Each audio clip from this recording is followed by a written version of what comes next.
नमस्कार, मैं हूं माही सिंह और आप देख रहे हैं नेक्स्ट 9 न्यूज। आज बात करने वाले हैं दिल्ली की उन 7 लोकसभा सीटों की जिसको लेकर कहीं ना कहीं बवाल मचा हुआ है। चाहे भारतीय जनता पार्टी की बात कर लीजिए, चाहे आम आदमी पार्टी की, और अब तो इसमें मायावती की भी एंट्री हो चुकी है। और कांग्रेस पार्टी कहीं ना कहीं दिल्ली में अपनी पूरी ताकत लगाते हुए नजर आ रही है। जिस तरीके से कन्हैया कुमार कहीं ना कहीं मनोज तिवारी का खेल बिगाड़ने में लगे हुए हैं, वहीं मायावती भी इसमें पीछे नहीं है। मायावती भी कहीं ना कहीं अब अपनी गोटियां सेट करते हुए नजर आ रही हैं। आपको बता दें, जिस तरीके से चाहे अब्दुल बासित को उन्होंने साउथ दिल्ली और अब्दुल कलाम को चांदनी चौक से मैदान में उतारा है, ऐसे में माना जा रहा है कि कहीं ना कहीं अब्दुल बासित अब साउथ दिल्ली और चांदनी चौक से खेल बिगाड़ सकते हैं। अब ऐसे में क्या मायावती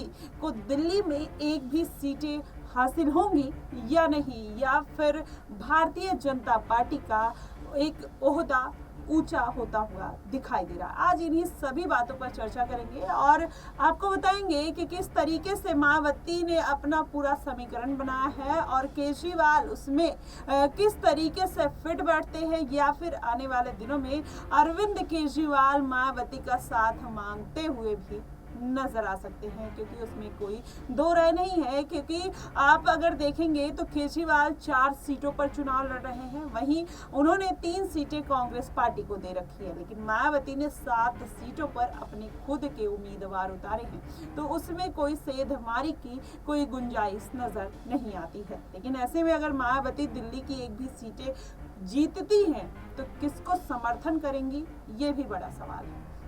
लेकिन जिस तरीके से पूरा समीकरण बनता हुआ नजर आ रहा है, मायावती कहीं ना कहीं अपनी पार्टी को ये बताने में लगी है, या जनता को ये बताने में लगी है, जिस तरीके से उनके ऊपर हमेशा से इल्जाम लगते आए हैं कि वो भारतीय जनता पार्टी की बी टीम की तरह काम कर रही हैं। अब ऐसे में मायावती पूरी जद्दोजहद के साथ ये जो उनके ऊपर ठप्पा लगा है, कहीं ना कहीं उसको मिटाने की पूरी जुगत में लगी हुई है। लेकिन अगर बात कर ली जाए कि इस बार दिल्ली के लोकसभा सीटों में कौन जीत दर्ज कर सकता है, तो ऐसे में अब भारतीय जनता पार्टी और कहीं ना कहीं अरविंद केजरीवाल इस रेस में आगे दिखाई दे रहे हैं। लेकिन मायावती इन रेस में भले आगे ना हो, लेकिन हो सकता है कि वो भारतीय जनता पार्टी और अरविंद केजरीवाल की मुश्किलें बढ़ा सकती हैं।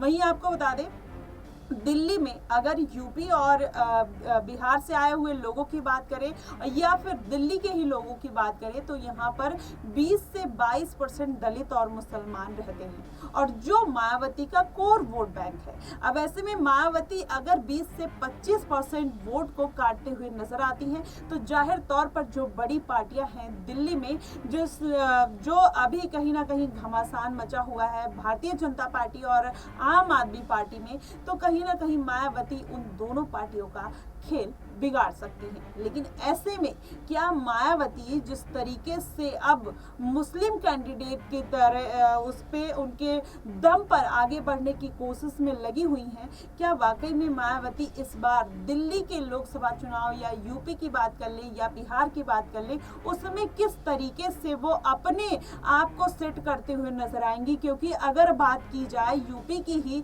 या फिर बिहार की, तो मायावती का जो क्षेत्र रहा है कहीं ना कहीं वो दलितों का रहा है, वो वर्ग जो कहीं ना कहीं मायावती को सपोर्ट करता हुआ नजर आता है। ऐसे में मायावती अपनी साख बचाने के लिए कहीं ना कहीं दलितों को फिर से साधने का काम करती हुई नजर आ रही है। लगातार आपने देखा होगा कि कुछ दिन पहले मायावती ने साफ तौर पर ये बात कह दी थी कि अगर वो चुनाव में जीतती हैं तो वो पश्चिमी उत्तर प्रदेश को अलग स्टेट बना देंगी। ऐसे में हरियाणा में मायावती गई, वहां पर भी उन्होंने ईवीएम पर भी सवाल उठाए। मायावती ने कहा कि अगर ईवीएम में कुछ गड़बड़ी देखने को नहीं मिलती है तो इस बार बहुजन समाज पार्टी जीतती हुई दिखाई देगी। अब ऐसे में मायावती बड़े बड़े दावे तो कर रही हैं, हालांकि भले ही उनको सीटों में इजाफा ना देखने को मिले, लेकिन कहीं ना कहीं चाहे दिल्ली की राजनीति हो या बिहार की या फिर यूपी की, वो बड़ी पार्टियों का खेल बिगाड़ते हुए नजर आएंगी और कहीं ना कहीं सीटों में एक घटा देखने को मिल सकता है भारतीय जनता पार्टी की। और इंडिया गठबंधन की। अब यही बात निकलकर सामने आ रही है कि मायावती अगर दिल्ली में एक भी सीट जीतती हैं तो वो किसके खेमे में जाते हुए दिखाई देंगे। तो जाहिर तौर पर भारतीय जनता पार्टी का अगर उन पर ठप्पा लग गया है तो वो भारतीय जनता पार्टी के साथ नहीं जाएंगी।